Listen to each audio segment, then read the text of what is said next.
And the night Aram promised to stay, the rain was so heavy it erased the world.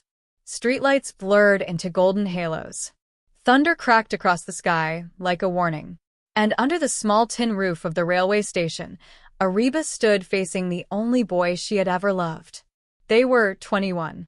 Too young to understand how fragile forever can be.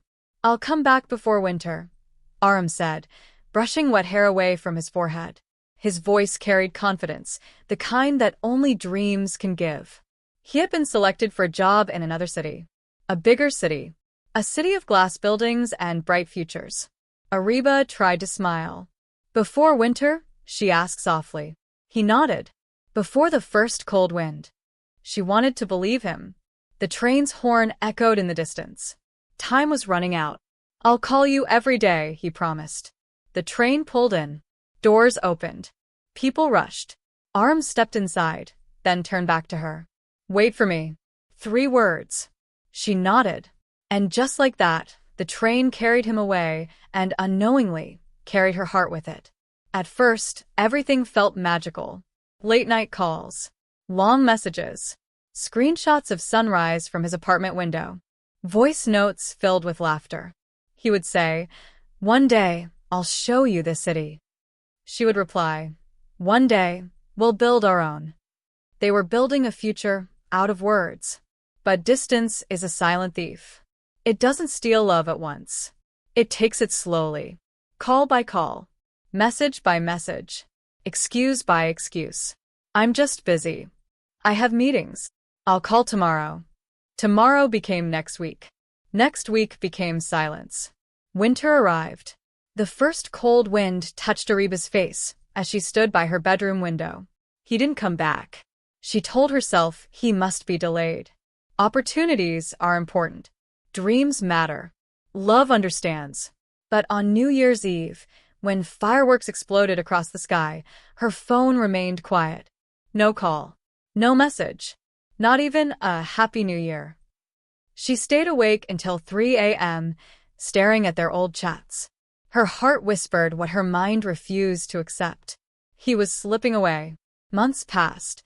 Ariba stopped telling people she was in a relationship. It felt dishonest. Her friends began to notice the silence in her eyes. One afternoon, while scrolling absent-mindedly through social media, she saw it. A photo. Aram. Smiling. Standing close to a girl she had never seen before. Caption. "Some meetings are destiny." Her hands started trembling. She clicked his profile. More photos. More smiles. More moments she was never part of. Her world didn't shatter loudly. It cracked quietly. The kind of break that happens inside your chest. She didn't call him. Didn't text. She simply closed her phone and sat on the floor of her room, hugging her knees. For hours. Because sometimes pain is too deep for tears. That night, Aram finally called. She stared at his name flashing on the screen. Once, it was the most beautiful sight in her world. Now it felt like a knife. She answered. "Ariba," he breathed. "I was going to tell you." "Tell me what?" she asked calmly, too calmly. Silence. "I met someone." There it was. For simple words. She waited for him to say it was a mistake. That he was confused. That he still loved her. Instead, he said, "I didn't mean for this to happen." Ariba smiled, even though he couldn't see it. Love doesn't just happen to someone else. It fades here first. "You don't need to explain," she said softly. "I never wanted to hurt you. But you did." The truth hung between them. He didn't fight for her. He didn't beg. He didn't say, "Choose me." Because he already had. And it wasn't her. After that call, something inside Ariba died. Not her heart. Not her ability to love. But the girl who waited. The girl who believed promises were permanent. She packed away everything that reminded her of him. Letters, movie tickets, the scarf he once wrapped around her neck in winter. She didn't burn them. She didn't destroy them. She simply placed them in a box and whispered, "Thank you for the lesson." Because that's what it was. A lesson. The months that followed were not easy. Healing never is. There were nights she cried without warning. Mornings she woke up missing a version of him that no longer existed. But slowly, very slowly, she began rebuilding herself. She joined a design course she had once rejected because long-distance relationships are hard. She started jogging at sunrise. She traveled alone for the first time. She learned that loneliness is not the same as being alone. And one day, while sitting in a cafe sketching designs for a project, someone placed a cup of coffee on her table. "I think this is yours." She looked up. A stranger with kind eyes and an awkward smile. "I didn't order." "You dropped your receipt," he laughed gently. It was such a small moment. But it felt real, unforced, present. And for the first time in a long time, her smile reached her eyes. Years later, Ariba returned to the same railway station where she once said goodbye. The tin roof was still there. The benches still rusted. But she was different. Stronger. Whole. Her phone buzzed.